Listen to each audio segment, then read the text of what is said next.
Field marshal Asim Munir کے صدر پاکستان بننے کی باتیں بے بنیاد ہیں۔ DGISPR برطانوی جریدے دی اکنامسٹ کو انٹرویو دیتے ہوئے director general ISPR lieutenant general Ahmed Sharif Chaudhry نے فیلڈ مارشل عاصم منیر کے بارے میں پاکستان کے صدر بننے کی باتوں کو بے بنیاد قرار دے دیا۔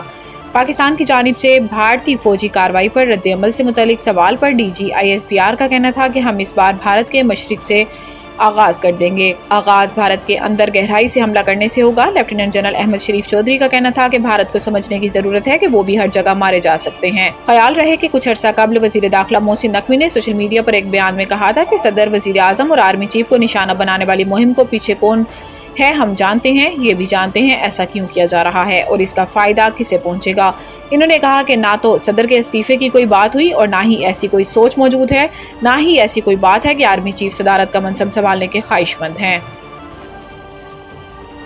آدھی سے زیادہ بیوروکریسی پرتگال میں پراپرٹی لے چکی ہے اور شہریت لینے کے لیے تیاری کر رہی ہے۔ خواجہ آصف نے انکشاف کیا ہے کہ وطن عزیز کی آدھی سے زیادہ بیوروکریسی پرتگال میں پراپرٹی لے چکی ہے اور اب پرتگال کی شہریت لینے کے لیے تیاری کر رہی ہے۔ خواجہ آصف نے ایکس پر جاری بیان میں کہا کہ پرتگال میں پراپرٹی لینے والے اور شہریت کی تیاری کرنے والے نامی گرامی بیوروکریٹس ہیں۔ وزیر دفاع خواجہ آصف نے کہا کہ مگرمچھ اربوں روپے کھا کے آرام سے ریٹائرمنٹ کی زندگی گزار رہے ہیں۔ بزدار کا ایک قریب ترین بیوروکریٹ 4 ارب روپے بیٹیوں کی شادی میں صرف سلامی وصول کر چکا ہے۔ خواجہ آصف کا کہنا تھا کہ سیاست دان تو ان کا بچہ کھچا کھاتے ہیں اور چبلے مارتے ہیں، سیاستدانوں کا نہ پلاٹ نہ غیر ملکی شہریت، کیونکہ الیکشن لڑنا ہوتا ہے۔ وزیر دفاع نے مزید کہا کہ پاک سرزمین کو یہ بیوروکریسی ناپاک کر رہی ہے۔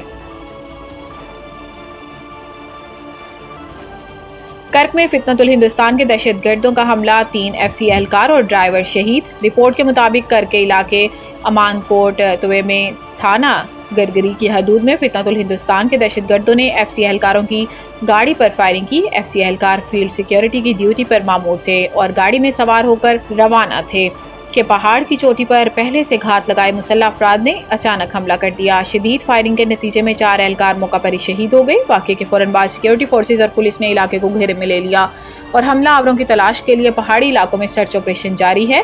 وفاقی وزیر داخلہ محسن نقوی نے کرک میں FC اہلکاروں کی گاڑی فتنۃ الہندوستان کے دہشت گردوں کے حملے کی مذمت کی اور جام شہادت نوش کرنے والے 3 اہلکاروں اور ڈرائیوروں کو خراج عقیدت پیش کیا۔ محسن نقوی نے کہا کہ لانس نائک محمود شاہ، سپاہی شاہد، سپاہی رؤوف اور ڈرائیور شاہپور نے شہادت کا بلند رتبہ پایا۔ رکن پارلیمنٹ کو مجرمانہ سزا ہو جانے پر اسپیکر یا چیئرمین سینٹ کے حوالوں کی ضرورت نہیں۔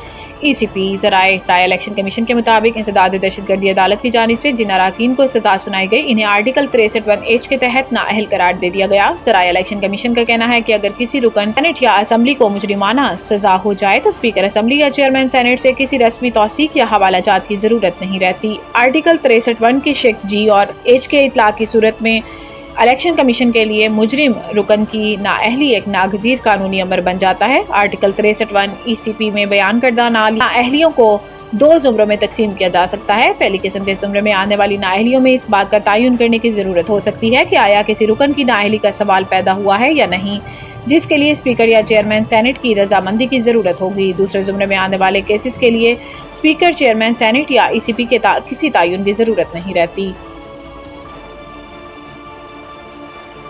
موسلادھار بارش KP گلگت اور کشمیر میں لینڈ سلائیڈنگ سے ٹریفک متاثر ہونے کا خدشہ۔ بارش کے باعث دیر، سوات، شانگلہ، مانسہرہ، کوہستان، ایبٹ آباد، مری، گلیات اور کشمیر کے برساتی نالوں میں پانی کے بہاؤ میں اضافے کا بھی امکان ہے۔ فلڈ فورکاسٹنگ ڈویژن کے مطابق دریائے سندھ میں گڈو اور سکھر بیراج پر نچلے درجے کا سیلاب ہے، باقی دریا اپنے ہیڈ ورکس پر معمول کے مطابق بہہ رہے ہیں۔ دوسری جانب اسلام آباد میں مارگلہ کی پہاڑیوں سے نکلنے والے نالوں میں طغیانی آ گئی۔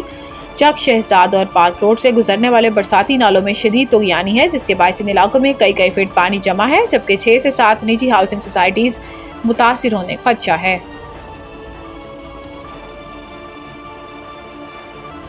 PCB نے خواتین کرکٹرز کے لیے سینٹرل کانٹریکٹ 2025-26 کا اعلان کر دیا۔ پاکستان کرکٹ بورڈ نے 20 خواتین کھلاڑیوں کو 5 کیٹیگریز میں کانٹریکٹس دیے ہیں اور تمام کیٹیگریز میں پلیئرز کے معاوضوں میں 50% اضافہ بھی کر دیا گیا۔ ابھرتی ہوئی کھلاڑیوں کے لیے ایمرجنگ کیٹیگری بھی متعارف کرائی گئی ہے۔ PCB کے مطابق ایک کیٹیگری میں فاطمہ ثنا، مدیبہ علی، سدرا امین اور ICC T20 رینکنگز کی نمبر 1 بالر سعدیہ اقبال کو شامل کیا گیا ہے۔ نوجوان کرکٹرز ایمان فاطمہ اور شوال ذوالفقار کو ایمرجنگ کیٹیگری میں رکھا گیا ہے۔ کیٹیگری بی میں عالیہ ریاض، دیانہ بیگ اور نشرہ سندھو شامل ہیں، جبکہ کیٹیگری سی کا کانٹریکٹ رمین شمیم کو ملا ہے۔ کیٹیگری ڈی میں گل فیروزہ، نجیہ علوی، نتالیہ پرویز، امائمہ سہیل، صدف شمس، سدرا نواز، اروب شاہ، طوبہ حسن، ام ہانی اور وحیدہ اختر شامل ہیں۔